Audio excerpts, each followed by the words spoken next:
గొడ్రాలు కాదు, ఆమె కూడా సంతానవతి అనిపించుకోవాలయ్యా, ఒక బిడ్డనివ్వమని మొదట అడిగింది.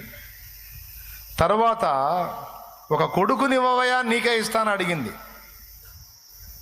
ప్రవక్తని అయ్యా అనలా, పండితుణ్ణి అయ్యా అనలా, పెద్ద యోధుణ్ణి అయ్యా, రాజుని అయ్యా అని అడగల.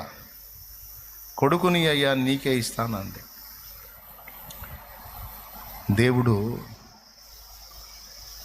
తనెంతో ప్రేమించి ఇష్టపడే ప్రవక్త యగు సమూయేలుని ఆమె కడుపును పుట్టించాడు.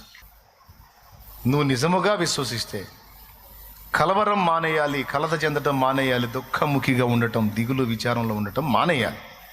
నువ్వు మానేస్తేనే రుజువు దేవుడికి. నువ్వు మానేయకుండా అదే వేదంలో తిరిగినంతసేపు నువ్వు విశ్వసించినట్టు కాదు. అదే స్టార్టింగ్లో మనం చదువుకుంది, అల్ప విశ్వాసులారా, అల్ప విశ్వాసులారా. అన్యజనులు వీటన్నిటి గురించి విచారిస్తారు. అవన్నీ మీకు అవసరమని పరలోక తండ్రికి ముందే తెలుసు.